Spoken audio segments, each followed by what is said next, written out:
Welcome to Gospel Truth with Andrew Womack, a teaching ministry that focuses on God's unconditional love and grace. And now, here's Andrew. Welcome to our Friday's broadcast of the Gospel Truth. Today I'm continuing my series talking about Elijah, and I tell you, I just love this teaching. It's powerful. I pray that you have been receiving these things, because these truths that the Lord has taught me here through 1 Kings chapter 17 and 18 have just changed my life. It's inspired me to step out and believe God and stand on the Word of God the way that Elijah did. And today we're beginning into 1 Kings chapter 19, and this lists Elijah's fall. And I tell you, Elijah went higher than most people have ever thought about going, and he fell lower than most people have ever gone. And there are lessons to learn on both sides of this equation. Elijah inspires me to trust God, to be bold, to step out, to challenge those who don't believe in God. But at the same time, there are some of the most important lessons that I've ever learned about how to avoid problems through Elijah, right here. So for those of you who have not watched the program, this is now the end of my third week. So I've taught 15 programs on Elijah, and I've set all of this up. Today we're going to begin in 1 Kings chapter 19, and we're going to talk about Elijah's downfall, where he failed big time. And I mean just rebelled at some of the things that God told him to do. You need to have this in context. I won't go back and share the whole thing, but the 17th and 18th chapter of 1 Kings, Elijah had success like no other person before him had ever had success. The only person, I guess, that could compare to this would be Moses. Moses certainly had a supernatural, miraculous power of God manifest in his life, but Elijah had done some things that even Moses didn't do. Elijah called fire down out of heaven. Elijah saw a person raised from the dead. Moses never did that. And so Elijah had done things that no other person in the history of the world had ever done. You know, I have to imagine what that must have been like, because, you know, I've seen people raised from the dead. I've seen blind eyes open. I've seen some wonderful things happen, but man, Jesus did it. Many, many believers since Jesus has done it. It's talked about that all believers can do this. I can't say that I've done anything that nobody else has ever done. I just can't even imagine what this would have been like for Elijah to see the very first person in the history of the world recorded in Scripture raised from the dead, to see a revival where an entire nation just turned to God overnight. In a sense, I guess you could compare Moses to that, but of course those people were rebellious, and I'm not sure that those people turned to the Lord the way that Elijah saw them do. And nobody else had ever called fire down out of heaven. Nobody had ever called for a drought like this and then ended the drought through prayer. And nobody had ever outrun a chariot for at least 17 miles, as we talked about on yesterday's program. Elijah had just done things. He had had nothing but a string of unbroken successes. And as I said at the end of our program yesterday, that's wonderful, but also prosperity, success, makes you vulnerable in a way that failure and hardship never does.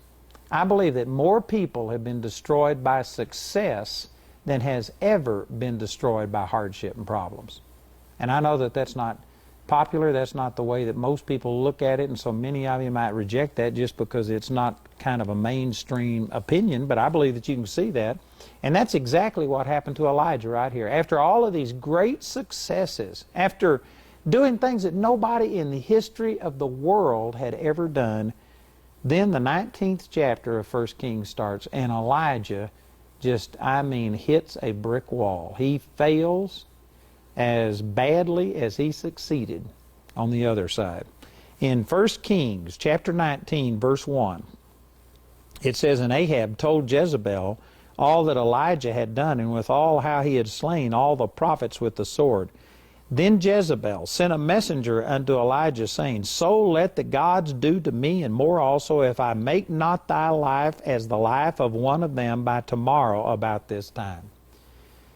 Jezebel was a wicked woman, and up until this time in Scripture there hasn't been much said about her, but as it goes on, Jezebel was just a evil, evil woman. I mean a terrible woman. And this woman was vicious, mean. She had Naboth killed. She killed all of the prophets of the Lord. She was a murderer.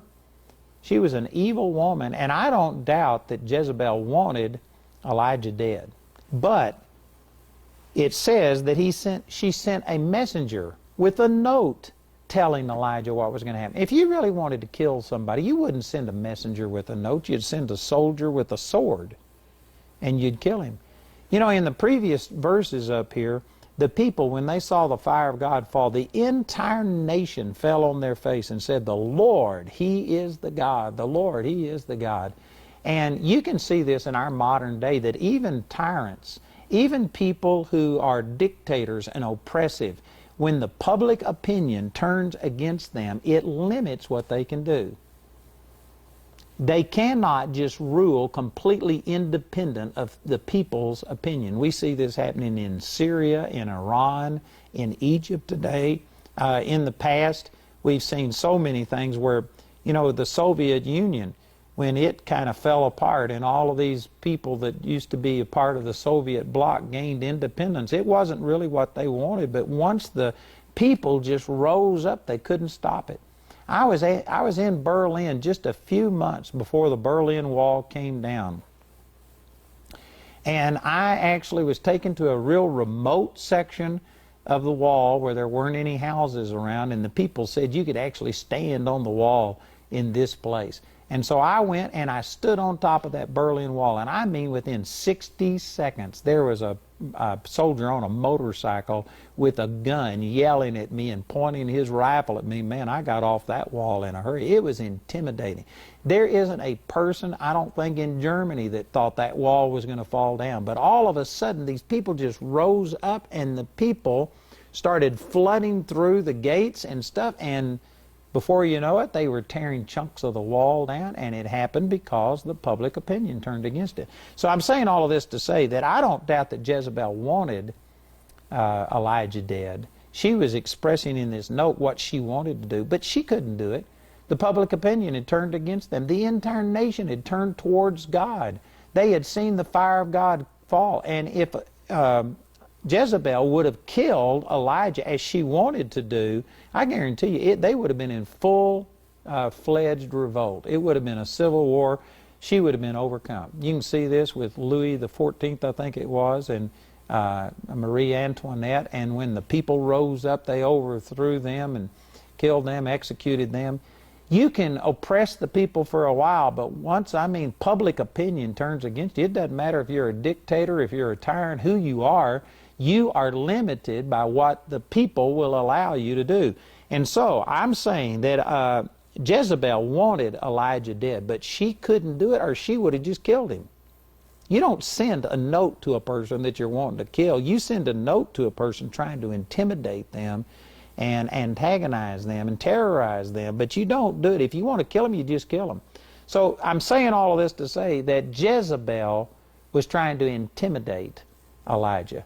And this is exactly the way that the devil comes against us. The devil can't do all of the stuff to us that he claims he can do. He cannot destroy your life. He cannot ruin your life without your consent and cooperation. But he will say that he can. He will tell you that he's going to do all of these things. The devil's got a huge mouth. He will try and intimidate you, but if he could do all that he claims he could do, he'd just do it instead of trying to terrorize you with it. If the devil had all of the power that he claims to have, then he would have kept you from getting saved. But he couldn't do it. When you came to the Lord and got born again, you were by nature a child of the wrath. You belonged to the devil, and yet he couldn't keep you in his camp. Once you wanted to put faith in the Lord, you got born again. But now that you're born again, he's trying to intimidate you and saying, it'll never work. You'll never get this building. It'll never have these finances. You'll never get healed. He'll never do this. Satan can't stop you from doing anything. He's just got a big mouth. He's like Jezebel, and he sends us a messenger with a note and tries to intimidate you. And notice what this note said. It says, so let the gods do to me and more also, if I make not thy life as the life of one of them by tomorrow about this time. In other words, he was talking about the prophets that Elijah had killed.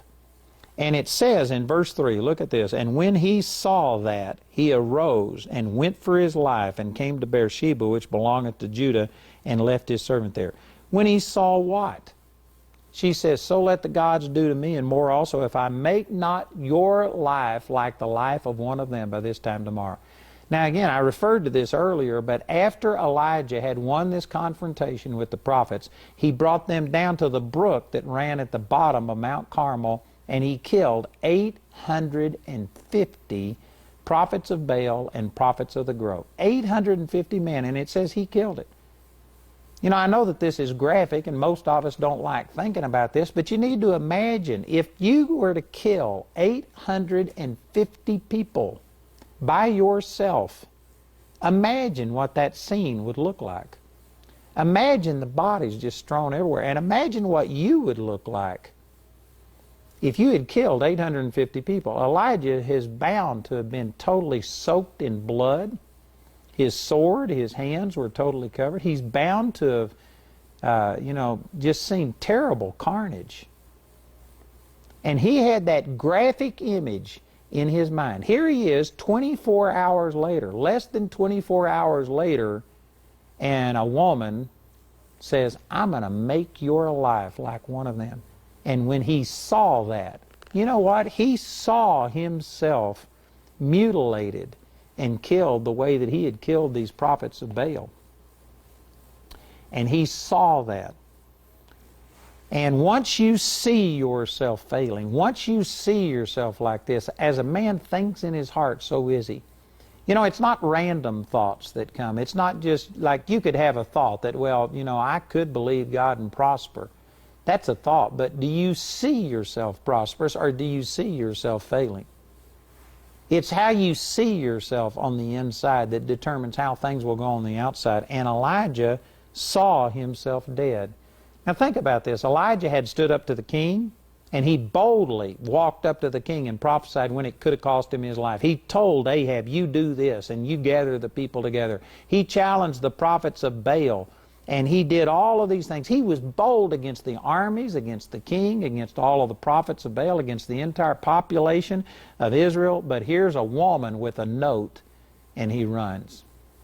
And you know why? Because she got inside his head. She used a word picture and says, you are going to be like one of those prophets that you slew by this time tomorrow. And he saw it. Man, there is a lot in it. Again, I've got a teaching, I forget the title of it right now, but it's talking about your imagination. I think it's The Power of Imagination is the title of it. And it talks about how you have to see things on the inside. And once you see it on the inside, it's just a matter of time till it comes to pass on the outside. Elijah let her get inside his head, and he saw himself dead. It doesn't matter what other people see. It doesn't matter what Jezebel said. A Jezebel could not have done anything to him. And again, I say she wanted to do it, but she couldn't do it. Jezebel couldn't bring this to pass. Elijah is the one that defeated himself because he let other people intimidate him, and he saw the negative instead of the positive. Man, there is a huge, huge lesson in this. And I say that it's because Elijah had been so successful. He had been reading his own press releases. He had been thinking about, look what I have done. Look what God did through me. He got lifted up in pride. Proverbs chapter 16, verse 18 says, pride goeth before destruction, and a haughty spirit before a fall. Elijah fell big time right here, and according to that verse in Proverbs 16:18, I believe he got lifted up in pride. He got to thinking, look who I am. And you can see that in the next verse. After he ran from Jezebel, it says he went to Beersheba, which belongeth to Judah, and left his servant there. And then in verse 4 it says, but he himself went a day's journey into the wilderness, and came and sat down under a juniper tree, and he requested for himself that he might die, and said, it is enough now, O Lord, take away my life, for I am not better than my fathers. So here he is asking God to kill him. You know what this is? It's a sanctified, whitewashed way of committing suicide. In other words, he wasn't going to kill himself, but he was so miserable, he was so ashamed of himself, running from Jezebel, when he had stood against the king and against the armies and against everything else. But here he is, he just in a moment of weakness, he crumbled, he fled from a woman who was threatening him with a note. I don't believe she could have delivered on it. And he was now so ashamed of what he was done, he was asking God to kill him. This is basically just, the same as a person wanting to commit suicide, except he knows that he can't do it, and so he's asking God to take away his life. It's a kind of a sanctified way of wanting to die. And notice what he said. He said, "O Lord, take away my life, for I am not better than my fathers."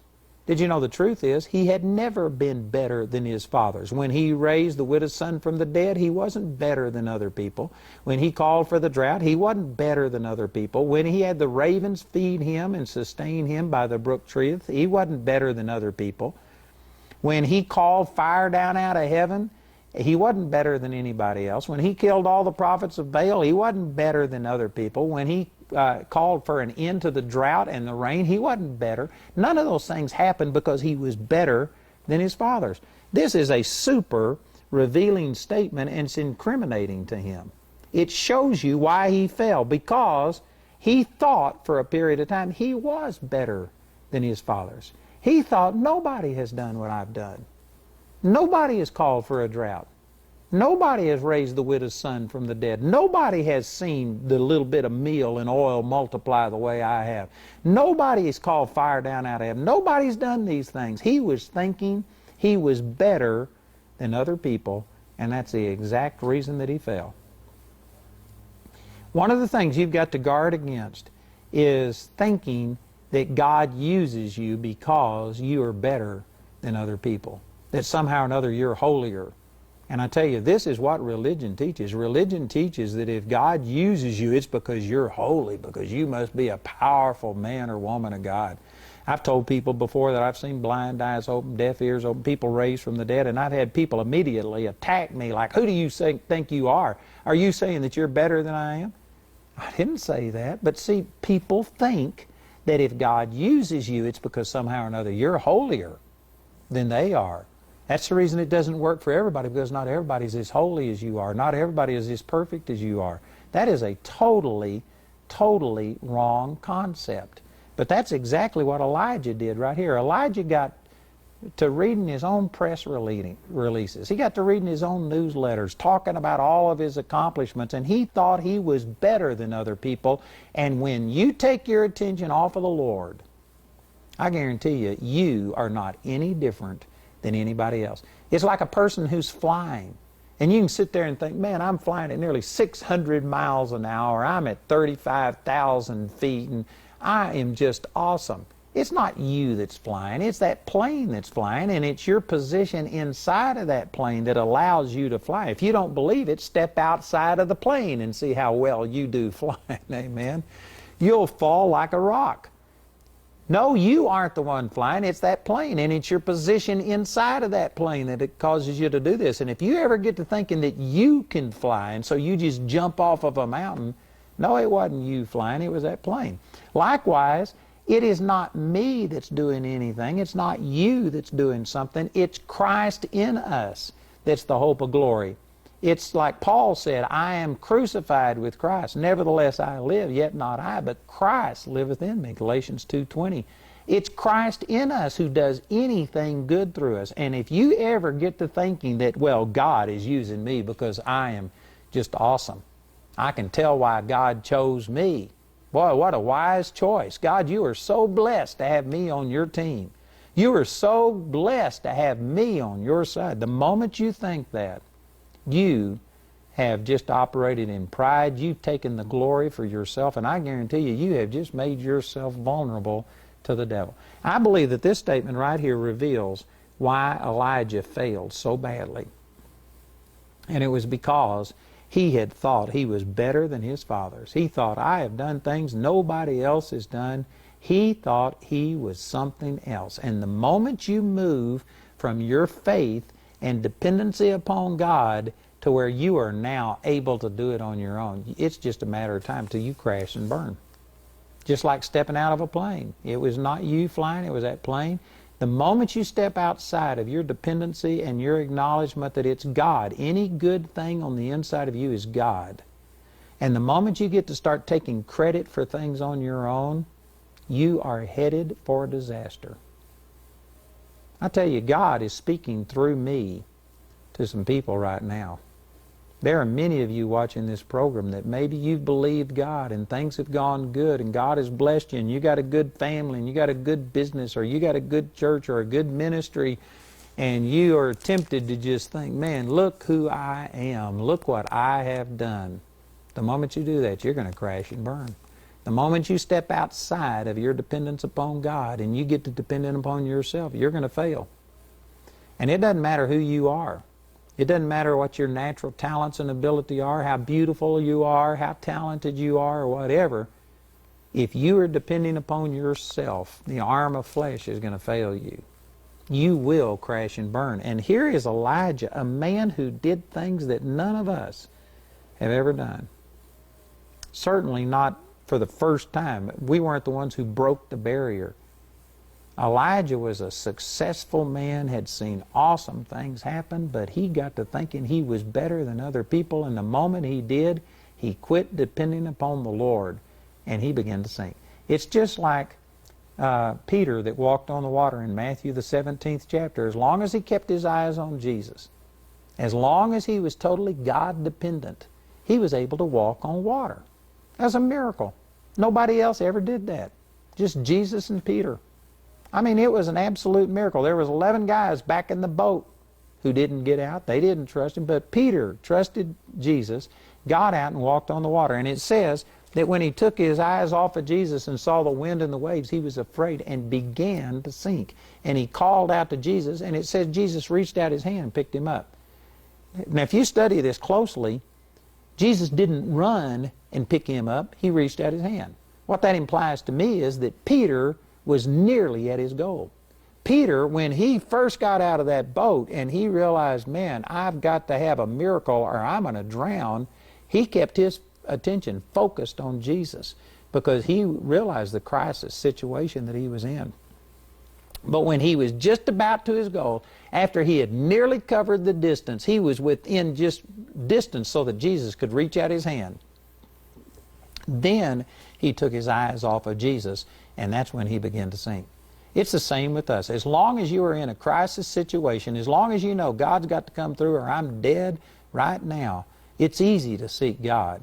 But the greatest temptation you will ever face in your life is when things are going good, when everything is working well, and you get to thinking, look who I am, look what I've done, and you take your eyes off of Jesus, and you get to looking at yourself and thinking, I'm better than my fathers. I'm better than other people.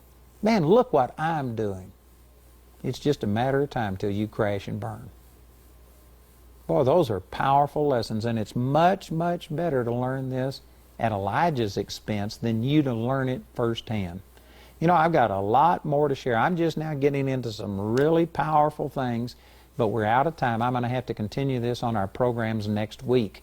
I encourage you to listen in then, and also listen to our announcer as he gives you some information about how you can get this product on Lessons from Elijah.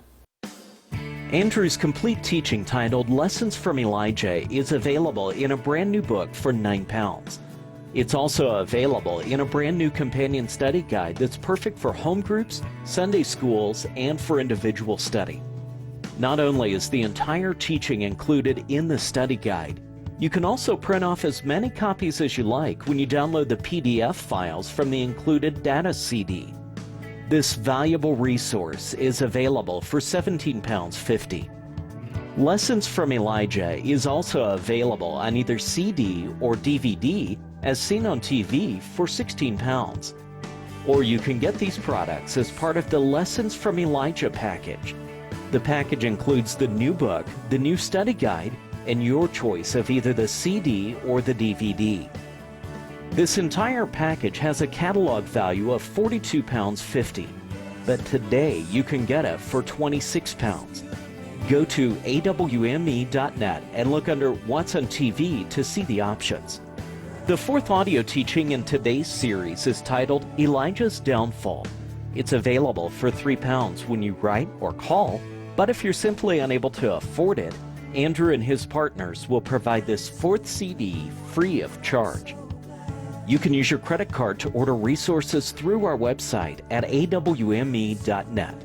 While you're there, you can discover more product details and download additional free resources. Or you can order through our helpline Monday through Friday from 7 a.m. to 4 p.m. Greenwich Mean Time. Our helpline number is 01922 473 300. When calling from outside the UK, you must dial your international calling code, then 44 1922 473 300. If the lines are busy, remember you can order ministry materials 24 hours a day, 7 days a week at awme.net. To write us, use the address on your screen. We hope to hear from you today.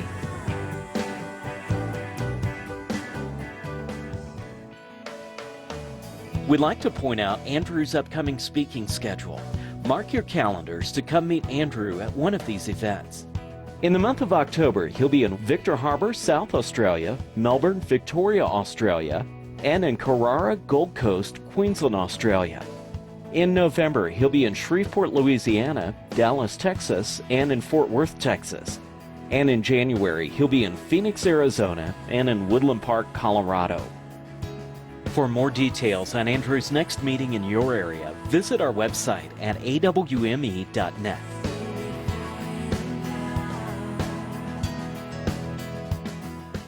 I'm coming to Australia on October the 26th through November the 2nd. This will be my third trip down under, and I'm excited about going, and I'd like to encourage you to join me. First of all, I'm going to be in Victor Harbor, South Australia. I'll be at the Bayside Church International on October the 26th, 27th, and 28th, and that'll be their Glorious Grace Conference. And then I go to Hope City Church in Melbourne, Australia, and I'll be there for one night only, October the 29th. And then on October the 31st through November the 2nd, we're holding a Gospel Truth Seminar at the Dream Center Complex on the Gold Coast of Australia. And this is also where we're going to kick off our Charis Bible College that is starting up in Australia. And so it's going to be a great time. Remember, October the 26th through November the 2nd in Australia.